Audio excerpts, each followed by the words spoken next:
नमस्कार प्यारे विद्यार्थियों, कैसे हो आप लोग। आशा और उम्मीद करता हूँगी सब लोग कुशल मंगल होंगे और घर पे सुरक्षित होंगे और मस्त होंगे और मस्ती के साथ आप पढ़ाई कर रहे होंगे, क्योंकि आपके सामने एक बेहतरीन कठिन परीक्षा जिसको कह सकते हैं, तो उसके सामने आपके सामने किसी भी एग्ज़ाम को देने से पहले आपके राजस्थान सरकार ने एक राजस्थान में कह रखा है कि CET 2024 के आधार पर लागू किया गया है। पहले भी ये था, लेकिन इसका नोटिफिकेशन अब आपके सामने आ गया है और इस पर हम ग्रेजुएशन लेवल की बात करें तो टॉपिक वाइज पूरा कंप्लीट डिस्कशन करेंगे न्यू सिलेबस के बारे में, ये ध्यान रखना है। और इसमें यह भी प्रावधान रखा गया है कि मिनिमम आपके जो जनरल OBC हैं उनको 40% पेपर के जो अंक हैं उस 40% आपको लाने हैं। इसके साथ साथ 40% लाने में दिक्कत नहीं है, लेकिन एक शब्द जोड़ दिखा है जो क्या है, 1/3 नेगेटिव मार्किंग है। ये एक कठिन चैलेंज हो जाता है आपके सामने, ठीक है। हालांकि आगे चर्चा करें किस संदर्भ में ये था। ये एग्जाम 11 भर्तियों के लिए लागू किया गया है, ये हमें ध्यान रखना है। तो आइए हम चर्चा करते हैं, सिलेबस की डिस्कशन करते हैं। हालांकि इस एग्जाम में लगभग जितने विद्यार्थी इस पेपर को देने वाले हैं उनमें से अधिकतर लोगों को ये नहीं पता होगा कि सिलेबस क्या है। सिलेबस सबसे पहले युद्ध करने से पहले युद्ध की रणनीति को समझना जरूरी है, तभी आप युद्ध जीत सकते हो। सिलेबस के आधार पर हम यही चर्चा करने वाले हैं कि इन 40-42 दिन में हमें किस रणनीति से काम करना होगा। 10-11 लाख विद्यार्थी जो फॉर्म भरेंगे, 1-2 लाख विद्यार्थी क्या नहीं देंगे, एग्जाम नहीं देंगे, लेकिन 10 लाख लगभग विद्यार्थी एग्जाम देंगे। तो उनमें से हमें लगभग 40% किन लोगों की आएगी, ये हम एक आपको ट्रिक्स भी बताएंगे किस आधार पर कैसे आपको पेपर करना है। लेकिन अभी जुड़ी रहिए। 40 दिन की हम बात करें तो किस तरह से रणनीति है, तो सबसे पहले आपको ध्यान रखना है अपना पाठ्यक्रम क्या है। कई पर लोगों को लगभग 7-8 बच्चों को लाख विद्यार्थियों की बात करें तो उनमें पेपर नहीं का सिलेबस का पाठ्यक्रम का पता नहीं होगा। हालांकि जो 2-3 लाख विद्यार्थी हैं उन विद्यार्थियों को पाठ्यक्रम की संपूर्ण जानकारी है, उन्हीं के आधार पर है। आगे देखिए, हम पिछले बार जो पैटर्न था, जो एग्जाम हुई थी, उनमें किन विद्यार्थियों के कितने थे, जो पेपर था उस पेपर में कितने थे मार्क्स के प्रश्न आए।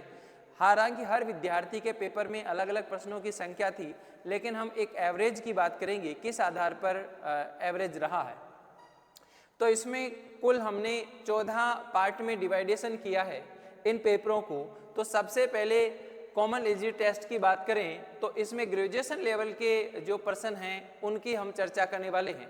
हालांकि आपको 20 अगस्त के आसपास 10+2 का भी नोटिफिकेशन देखने को मिल जाएगा। ये एग्ज़ाम फॉर्म आपके भरना स्टार्ट हो चुके हैं, जो 9 अगस्त से शुरू हैं और शायद 7 सितंबर तक भरे जाएंगे। एग्ज़ाम का शेड्यूल भी डाल रखा है, पहले से तैयारी थी जिन विद्यार्थियों की वो बेहतरीन कर पाएंगे। इसकी एग्ज़ाम की डेट आपको पता है 25 से 28 सितंबर 2024 को होने वाली है, ये हम ध्यान रखेंगे।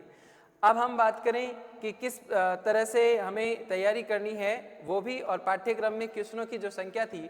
देखो, हिस्ट्री ऑफ इंडिया यानी भारत का जो संविधान है, भारत के संविधान से प्रश्नों की संख्या कितनी है। भारत का जो संविधान है, भारत का इतिहास की बात करें, हिस्ट्री की, तो भारत के इतिहास से 5 ही प्रश्न आने वाले हैं और 10 मार्क्स के ये प्रश्न रहने वाले हैं। फिर मैं बात करूँ history of culture and Rajasthan में, राजस्थान के इतिहास की कल्चर की बात करें तो इसमें जो प्रश्नों की संख्या सबसे बेहतरीन आपको देखने को मिलेगी 30 प्रश्न है, ये ध्यान रखना है। डबल आप कर लोगे 60 मार्क्स है। इंडियन ज्योग्राफी की बात करूँ, भारत के भूगोल की बात करें तो भूगोल की जो संख्या प्रश्नों की है वो 10 प्रश्न है और नंबरिंग आप सिस्टम आप आगे देख पा रहे हो 20 है, जस्ट डबल हो रही है। ज्योग्राफी ऑफ राजस्थान की बात करें तो राजस्थान का जो भूगोल है उसकी प्रश्नों की संख्या एवरेज हमने मान रही है, एवरेज प्रश्नों की संख्या है वो 15 है। इसकी पार्ट ज़्यादा है, नंबर इसके आगे दिख गए हैं। पॉलिटी ऑफ राजस्थान की बात करें, ठीक है, तो इसमें भी 10 प्रश्न हैं और 20 मार्क्स के हैं। इकोनॉमिक्स की बात करें तो इकोनॉमिक्स आएगी आपके 10 प्रश्न, ठीक है, और इकोनॉमिक्स ऑफ राजस्थान भी 10 प्रश्न। और करंट अफेयर्स आपका कितने मार्क्स का आने वाला है, देखिए 10 नंबर का करंट अफेयर्स भी है, ये भी ध्यान रखना है। आगे देखो, कंप्यूटर साइंस के प्रश्नों की संख्या है 5 से, हालांकि ये संख्या कम ऊपर हो सकती है, 5 से 6 भी हो सकता है, तो ये भी ध्यान रखना है, 10 marks. General science and technology की बात करें, जनरल सामान्य विज्ञान की, तो सामान्य विज्ञान के जो प्रश्न हैं वो आएंगे आपके 10, ये भी ध्यान रखना है। 8 से 10 भी हो सकता है, 11 भी हो सकते हैं। मैथमेटिक्स के प्रश्नों की जो संख्या है 5 से लेके 6 भी हो सकता है, 7 भी हो सकता है, तो रीजनिंग में वहाँ पर कम कर दिया जाता है किसी पेपर में। पेपर्स की जो शिफ्ट होती हैं, सब लोग इस बात से वाकिफ हैं। रीजनिंग की बात करें तो रीजनिंग के बेहतरीन पर्सन है, 10% इसके भी आएंगे। हिंदी के 10% है, और इंग्लिश के भी क्या होंगे, लैंग्वेज भाषा के आधार पर भाषाओं के भी 10% है। इस तरह से आपके प्रश्नों की जो संख्या होगी 150% होंगे। कितने मार्क्स होंगे, 300 मार्क्स का ये पूरा पेपर रहने वाला है। अब आपको ध्यान रखना है, आपको ध्यान क्या रखना है, ध्यान ये रखना है कि जो 300 नंबर हैं उनमें से हमें कितने मार्क्स लाने हैं, 150% है, उसमें से कितने % हमको अटेम्प्ट करने हैं। तो देखो 40% निकालने के लिए आपको कितने % करने पड़ेंगे, तो 60 आपको प्रश्न करने पड़ेंगे भाई, 60 क्वेश्चन, ये ध्यान रखना है। यानी 120 आपको अंक लाने आवश्यक है, ये ध्यान रखना है, ठीक है, 150 में। अच्छा सर, ये तो प्रश्नों की संख्या 150 हम ले आएंगे, नहीं, इसमें यह भी ध्यान रखना है 1/3 नेगेटिव मार्किंग है, तुक्के नहीं लगा सकते इसमें, ये शर्त यहाँ पर ऐड है, ये ध्यान रखना है। अब हम आगे चलते हैं, इसमें सिलेबस के पाठ्यक्रम का आप ये ध्यान रखना, PDF आपको मिल जाएगी, संस्कार एकेडमी के YouTube चैनल पर आप देख सकते हो, PDF में भी देख सकते हो। आगे देखिए, तो इंस्ट्रक्शन की बात करें तो all the question will be MCQs type के, सारे प्रश्न MCQs रहने वाले हैं, और सभी जो क्वेश्चन है उनका नंबरिंग जो मार्क्स है वो समान है, ऐसा नहीं है। इसमें ये बात ध्यान रखनी है, 1/3 negative marking for every wrong person, यानी प्रत्येक गलत उत्तर पर आपको क्या देना पड़ेगा, आंसर कट जाएगा, ठीक है। बाकी अगर नहीं अटेम्प्ट करोगे तो उस का नंबर नहीं कटेगा, तो इससे बचना है, इस ट्रिक्स का आप ध्यान रखिए। नेगेटिव हमें नहीं करना है, गलत आंसर नहीं देना है, ये ध्यान रखना आप विशेष संदर्भ में।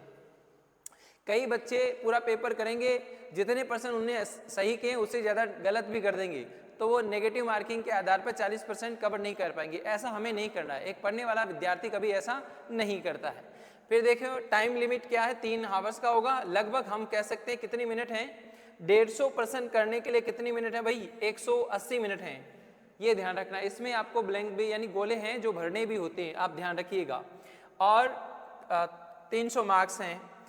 एक विशेष संदर्भ ध्यान रखना है, इससे जो आपकी CET होगा उसकी वैलिडिटी क्या है भाई, तो वैलिडिटी मैं बात कर देता हूं, तो इसकी वैलिडिटी 2025 तक रहने वाली है। इसका मतलब हो गया इसकी 1 ईयर ही क्या होगी, वैलिडिटी होगी। ये 11 भर्तियां हैं, उनकी वैलिडिटी के लिए या उनकी एग्जाम देने के लिए आप क्वालिफाई हो, ये किसी भर्ती प्रक्रिया में ऐसा प्रावधान नहीं है। पहले 15 गुना करते थे, ऐसा नहीं है, इस बार 40% कैटेगरी एरिया निर्धारित करेगा, वो पास हो सकता है। हालांकि ऐसी एग्जाम राजस्थान में पहली बार नहीं हो रही, हो चुकी है। जैसे टेट होती थी, उसका नाम रीड कर दिया, सेंटर पर CTET होती है, उसमें मिनिमम % के आधार पर रखा जाता है क्वालिफाई करने वालों को, तो ऐसा इसमें ध्यान रखना है, ये ध्यान रखना है।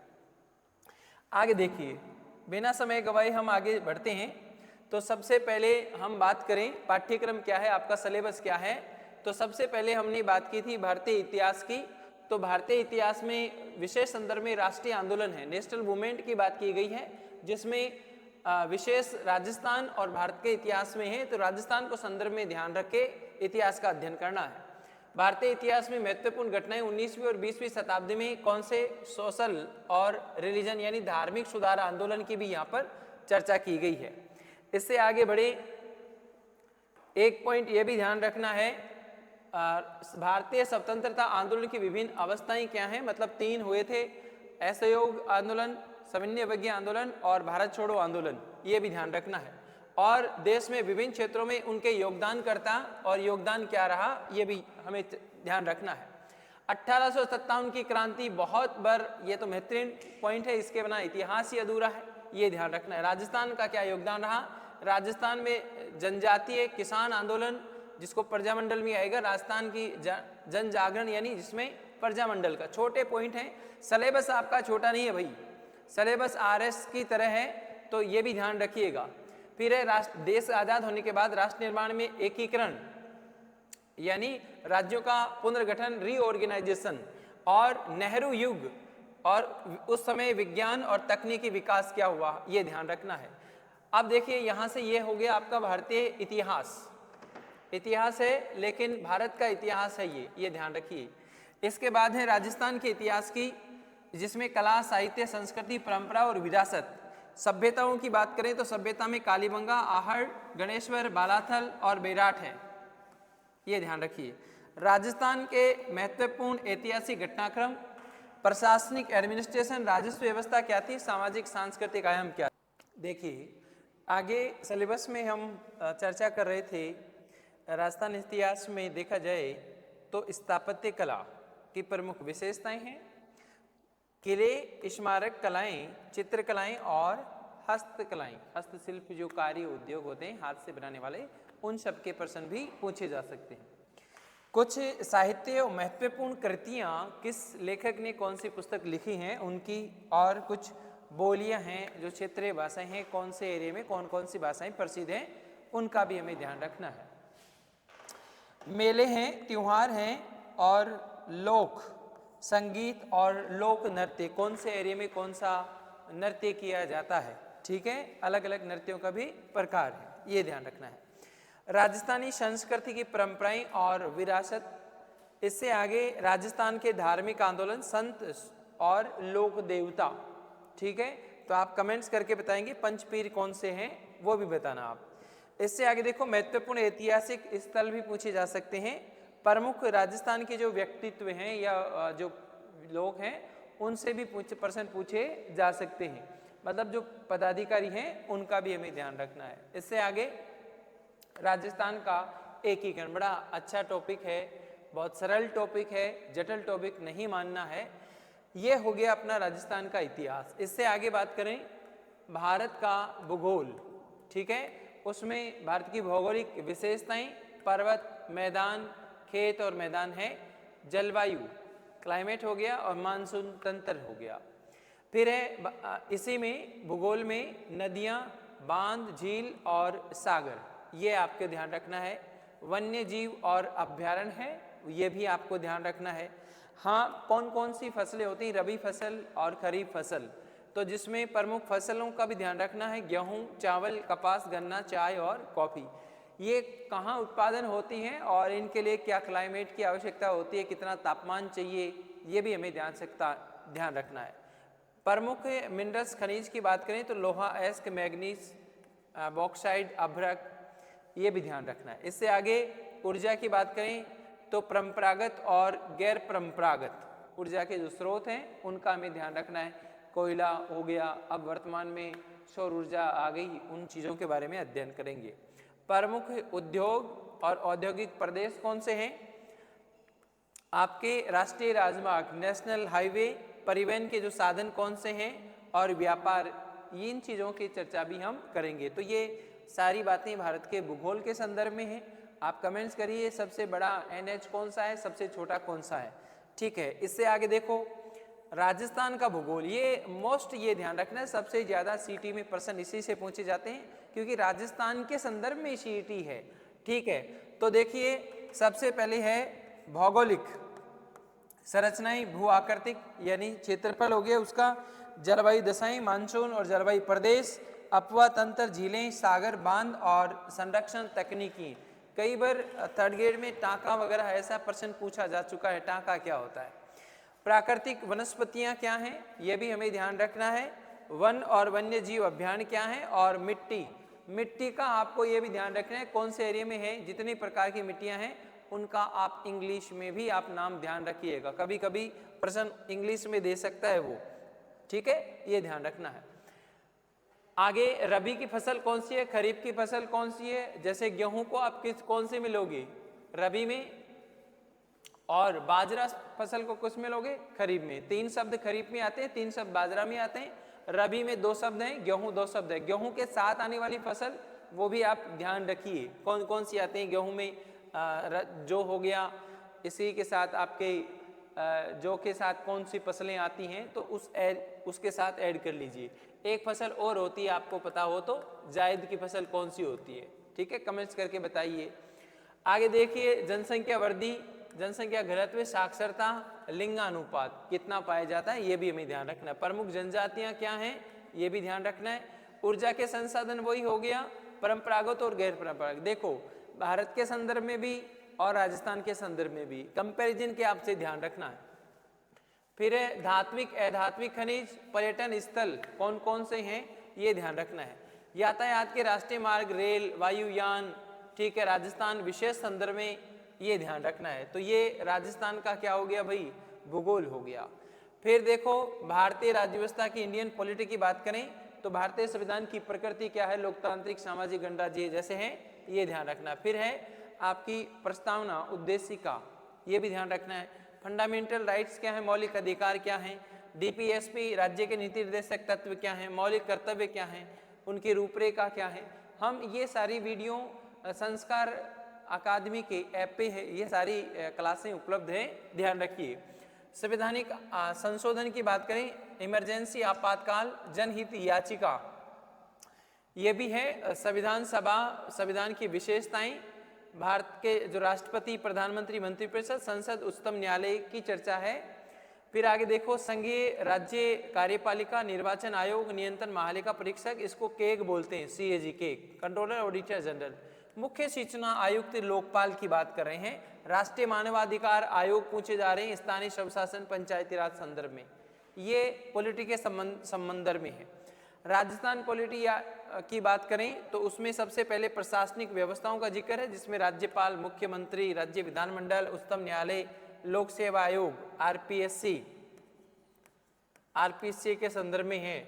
जिला प्रशासन क्या है, ठीक है, कलेक्टर से लेके आपको पटवारी तक ध्यान रखना है, ठीक है, कलेक्टर क्या काम करता है वो। राजस्थान के मानवाधिकार आयोग, लोकपाल की जगह लोकायुक्त दे दिया। राज्य निर्वाचन आयोग, राज्य सूचना आयोग, ये सारी बातें राजस्थान की प्रशासनिक व्यवस्था के संदर्भ में है। आगे देखिए, भारत की अर्थव्यवस्था की बात करूं, इकोनॉमी की, तो उसमें बजट निर्माण क्या होता है, बैंकिंग क्या होता है, वित्त आयोग, वित्तीय व्यवस्था, वस्तु एवं सेवा कर, यानी आपका जीएसटी कर हो गया, इंडिया का हो गया और स्टेट का जीएसटी, तीनों हो गए। राष्ट्रीय आय, संवर्धी विकास, आधारभूत ज्ञान, राजकोषीय और मौद्रिक नीतियां, सब्सिडी आपको दी जाती है किन किन चीज़ों में, लोक वितरण प्रणाली, ये ध्यान रखना है। ई कॉमर्स, ये भी ध्यान रखना है। इकोनॉमी, अर्थव्यवस्था के संदर्भ में क्षेत्र के कृषि, उद्योग, सेवाएं, व्यापार क्षेत्र, वर्तमान स्थिति और मुद्दे, पहल, यानी अभी लेटेस्ट के संदर्भ में आपको जो बजट के संदर्भ में पूछ सकते हैं, अभी बहुत सारे जो प्रावधान हुए हैं बजट से संबंधित, वो हमें ध्यान रखना है। एक है पहले की हरित क्रांति, ग्रीन रिवोल्यूशन, कब की गई थी, स्वामीनाथन ने 1966-67 में, और श्वेत क्रांति वर्गीज कुरियन ने 1971 में कहाँ से की गई थी, गुजरात से की गई थी, कौन से दूध के लिए, अमूल के लिए, ये सारी संदर्भ ध्यान रखना है। नीली क्रांति क्या है, और बहुत सारी क्रांतियां, उनका ध्यान। पंचवर्षीय योजनाओं के संदर्भ में नियोजन प्रणाली क्या है, ये ध्यान रखना है। प्रमुख आर्थिक समानताएं, सरकार की पहल, आर्थिक सुधार और उदारीकरण, ये भी ध्यान रखना है। ये सारे संदर्भ में किसमें हुई, ये सारा संदर्भ हुआ भारत की अर्थव्यवस्था के संदर्भ में। इससे आगे है राजस्थान की अर्थव्यवस्था। देखिए, राजस्थान की अर्थव्यवस्था में है, राजस्थान के खाद्य एवं व्यावसायिक फसलें, कृषि आधारित उद्योग क्या हैं, जो सिंचाई परियोजना है वृहद, और राजस्थान में इंदिरा गांधी नहर परियोजना का भी आप ध्यान रखना, इनसे भी पूछा जा सकता है, ठीक है। बंजर भूमि क्या है, सूखा क्या है, इंदिरा गांधी नहर परियोजना, देखो ये आ गया यहाँ पर, बहुत अच्छी पॉइंट। और कृषि आधारित उद्योग क्या है, खनिज क्या है, लघु और कुटीर उद्योग क्या है, ग्रामीण उद्योग क्या है, निर्यात सामग्री, राजस्थान की हस्तकला, ये सारे संदर्भ में राजस्थान का संदर्भ देख के आपको इकोनॉमी का ध्यान रखना है।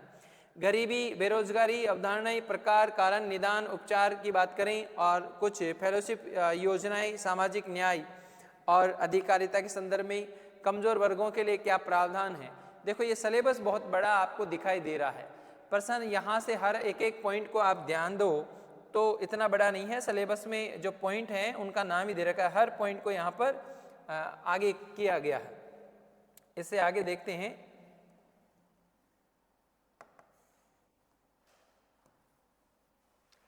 देखिए, तो ये आपका ध्यान रखना है बजट के संदर्भ में। इससे आगे हम बात करें तो पेज नंबर 7 पे देखिए, विभिन्न कल्याणकारी योजनाएं भी आप ध्यान रखनी है। महात्मा गांधी राष्ट्रीय ग्रामीण योजना यानी महानरेगा की बात है, ये कब स्टार्ट हुई, कौन से राज्य में हुई, ठीक है, ये भी ध्यान रखना है। सहकारी आंदोलन क्या है, लघु उद्योग, वित्तीय संस्थाएं क्या हैं, और 73वां और 74वां संविधान संशोधन वैसे 73वें का यहाँ पर विशेष संदर्भ में है।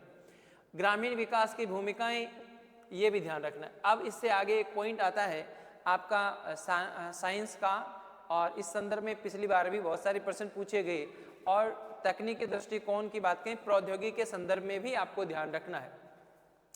देखो, सूचना प्रौद्योगिकी के संदर्भ में रक्षा प्रणाली, औद्योगिक प्रौद्योगिकी उपकरण उपग्रह की बात करें, विद्युत धाराएं, ऊष्मा कार्य और बल, ये ऐसे पॉइंट हैं जो आप किसी भी जो गवर्नमेंट की जो बुक चलती हैं, एनसीईआरटी कह दो चाहे आरबीएससी, एक ही चल रहा है, उस संदर्भ में आप उनके पॉइंट हैं, उन वहाँ से भी आप साइंस की बुक से 8वीं क्लास से ले सकते हो। इससे आगे देखें, आहार, पोषण, रक्त, आरएच कारक क्या है, फैक्टर, ये भी ध्यान रखना है। स्वास्थ्य की देखभाल कैसे करनी है, संक्रमण, गैर संक्रमण, पशु रोग का भी ध्यान रखना है। और फिर है पर्यावरणीय पारिस्थितिकी संतुलन की बात करें, परिवर्तन, उसके प्रभाव, जैव विविधता, बायोडाइवर्सिटी, प्राकृतिक संसाधन संरक्षण, संधारणीय विकास, यानी सतत सभी चीजों का क्या होना चाहिए, विकास होना चाहिए, ये ध्यान रखना है। इसी के साथ जंतु पादप का आर्थिक महत्व क्या है, शायद मेरे संदर्भ में पशु परिचर का जिसने फॉर्म भर रखा है तो उनके संदर्भ में थोड़ा ज्यादा पता होगा, उन्होंने पढ़ भी लिया होगा। कृषि विज्ञान, उद्योग, वानिकी, पशुपालन, राजस्थान के विशेष संदर्भ में ये पॉइंट आ रहे हैं। देखो, यहाँ पर भी फायदा होगा आपको, और पशु परिचर की एग्जाम में भी होगा। विज्ञान प्रौद्योगिकी विकास राजस्थान के संदर्भ में, राजस्थान को आप ध्यान रखिए थोड़ा, ठीक है। और भौतिक और रासायनिक परिवर्तन क्या होते हैं, दूध से मक्खन कैसे बनता है, वो कौन सा परिवर्तन है, ये सारी चीज़ें, अम्ल, सार, लवण, ब्लीचिंग पाउडर, खाने का सोडा, प्लास्टिक ऑफ पेरिस, साबुन, अपार्जन, ये सारी साइंस के संदर्भ में है। तो मुझे ऐसे लगता है कि जनरल साइंस है, यहाँ पर कोई विशेष साइंस नहीं है, सामान्य विज्ञान की चर्चा है भाई, ध्यान रखिए। और 1-2% जैसे 10% आते हैं तो 10% में से शायद 2 या 3% ही आपकी प्रौद्योगिकी वाली तकनीकी दृष्टिकोण से आएंगे, बाकी 8% तो आपको स्वास्थ्य की देखभाल से संदर्भित मिल जाएंगे। 8% लगभग 7 से 8% देखने को मिलेंगे, इतना कठिन नहीं है। इससे आगे देखिए, रीजनिंग, तार्किक विवेचना और मानसिक योग्यता की बात करें तो इसका भी महत्वपूर्ण रोल रहता है बेटा। इसके भी लगभग कितने परसेंट पूछे जाते हैं, 10 से 12% पूछे जा सकते हैं, एक बड़ा महत्वपूर्ण रोल रखता है। एक बात और बता दूं, रीजनिंग में अगर आप अच्छे से पढ़ लो तो इसका मतलब सारे 10 के से 10 9 या 10% आप बिल्कुल कवर कर सकते हो, किसी प्रकार से कठिनाई नहीं है। श्रृंखला की बात करें, श्रृंखला आ सकती है, कुछ मैट्रिक्स प्रश्न, वर्गीकरण आ सकता है, वर्णमाला आ सकती है, निष्कर्ष वाले प्रश्न पूछे जा सकते हैं, रिलेशन खून के रिश्तों से संबंधित है, कोडिंग डिकोडिंग, दिशा और seating arrangement, input output, ranking आ सकती है, समय और निर्णय, डिसीजन, ऐसे प्रश्न है। तो रीजनिंग का भी कोई इतना महत्वपूर्ण नहीं है, लेकिन स्कोरिंग आपको दिला सकता है, ये मैं आपको कह सकता हूँ। इसके आगे शब्द, तार्किक व्यवस्था, कुछ अक्सर जो शब्द हैं वो लुप्त हैं, गणितीय मानसिक सक्रियताएं, औसत, अनुपात, यहाँ से देखिए मैथ्स स्टार्ट हो गई आपके, त्रिभुज, वर्त का क्षेत्रफल, ठीक है, आयत, गोला, बेलन, प्रतिशत, साधारण ब्याज, चक्रवृद्धि ब्याज, ऐसे लाभ हानि, औसत, अनुपात, समानुपात, गोला, बेंगन, बेलन और शंकु, ऐसे ये आपको ध्यान रखने, ये आपकी मैथमेटिक्स है। अब इससे देखिए, गणित के संदर्भ में आपको ध्यान रखना है, इसमें स्कोरिंग सब्जेक्ट है, लेकिन आपको ध्यान रखना है इतना ज़्यादा समय इसमें नहीं बिताना है। जिन लोगों को पहले से आती है वो भी ध्यान रखें, क्योंकि हमारे पास इसके जो प्रश्नों की संख्या है 5 से 6 आ सकते हैं, ये ध्यान रखना है। किसी को 0 लेवल से नहीं आती है तो फिर वो तो गलत हो गया, लेकिन अगर थोड़ी बहुत आती है तो आप ध्यान रखिए, ये आपको इग्नोर नहीं करना है, एक बार देखना है सरफेस से। भाषा की बात करें तो भाषा के संदर्भ में देखिए, भाषा ज्ञान की हिंदी और इंग्लिश दोनों का ध्यान रखना है।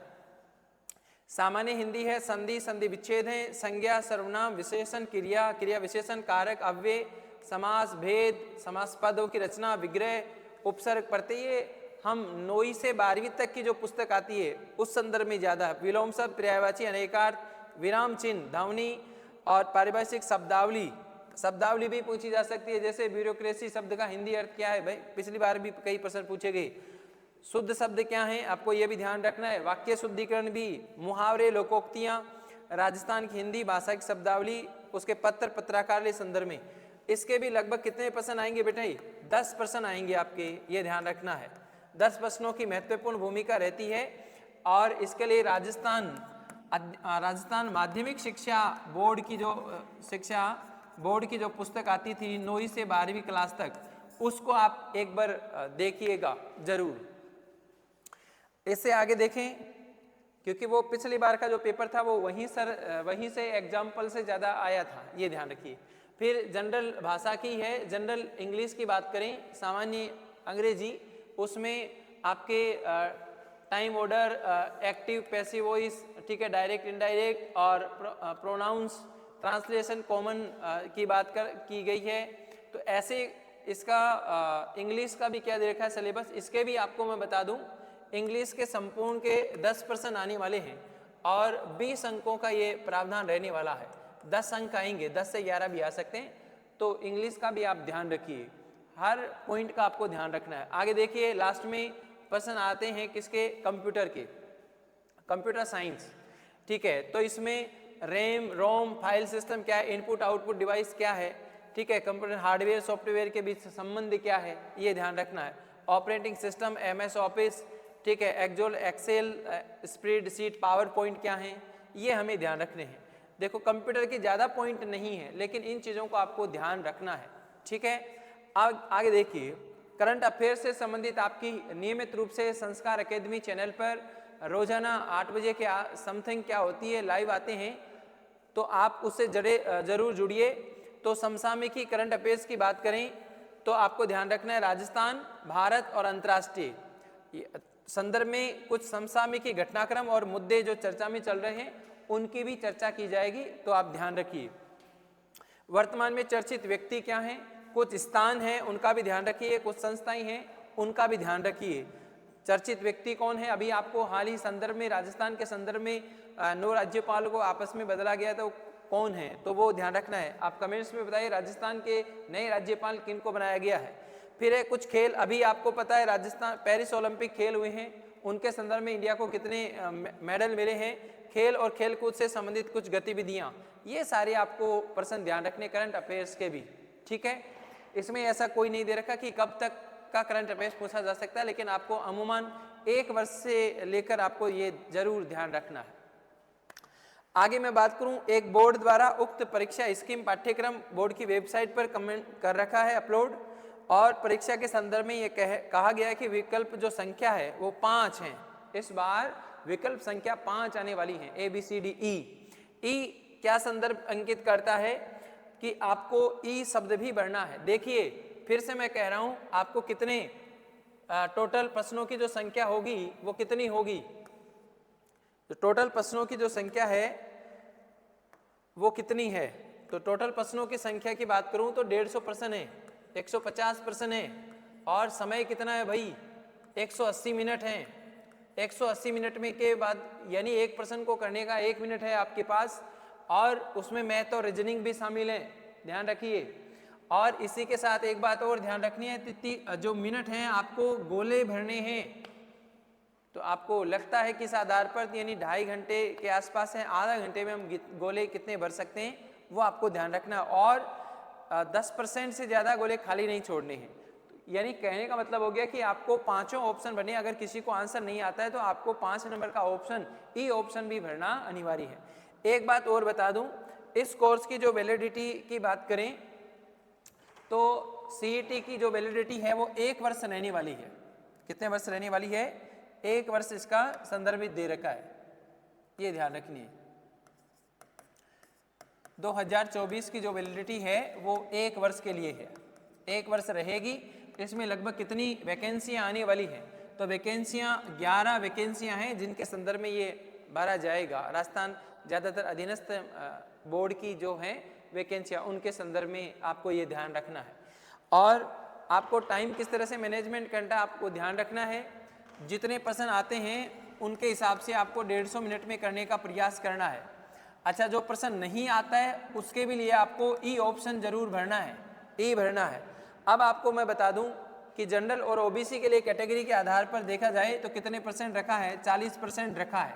कितना प्रावधान रखा है, 40% प्रावधान रखा है। इसका मतलब हो गया कितने % करने हैं, तो आप निकाल लीजिए भाई 40/100 इंटू 150, तो आप 0 से 0 काट दे, 60% आपको करने अनिवार्य है, यानी 120 अंक लाने हैं आपको। 60% करने हैं लेकिन गलत नहीं करने हैं, ठीक है, ये भी हमें ध्यान रखना है। और बचना क्यों है, क्योंकि मेरा कहना है कि 1/3 क्या है, नकारात्मक जो पॉइंट है वो आप नेगेटिव मार्किंग स्कीम है उसका विशेष ध्यान रखिए, ये मैं बताना चाहता हूँ। तो आशा करता हूँ कि आप सब लोग अच्छे से इस सिलेबस को एक बार चर्चा करेंगे। PDF आपको इस चैनल के माध्यम से आपको मिल जाएगी, ठीक है। और अब से हो जाओ तैयार, लगभग 40 दिन है, 40 दिन है। 40 दिन में आप कितना कवर कर पाते हैं तो उसका ध्यान रखिए। हर पॉइंट को आपको ध्यान रखना है, हर पॉइंट पर आप चर्चा करने वाले हैं। अच्छा, संस्कार एकेडमी एक चैनल लेके इसी के माध्यम से एक आपके लिए एक सौगात लेके आ रहा है, जिसमें प्रश्नों की हम विशेष संदर्भ में टेस्ट सीरीज चलाने वाले हैं। टेस्ट जो सीरीज है उसको चलाने वाले हैं, तो आप जीके की जो क्लासें होंगी वो मैं लेके आऊँगा, तो आप इससे जुड़िए। जीके की क्लासें आपको उपलब्ध हो पाएंगी ज़्यादा से ज़्यादा। और भी सब्जेक्ट की क्लासें होंगी, तो आप ध्यान रखिए, एक तरह से मॉडल पेपर के आधार पर आपके प्रश्नों की एक श्रृंखला जल्द आने वाली है। आज के लिए इतना ही काफ़ी है, मुझे जहाँ तक अंदाज़ा है। सब लोग इस सिलेबस को एक बार पाठ्यक्रम को फिर से विस्तृत रूप से हमने डिस्कस किया, और आप सब लोग इस पर चर्चा करेंगे, गौर करेंगे, मैं आपसे आशा और उम्मीद करता हूँ। धन्यवाद आज के लिए, थैंक यू।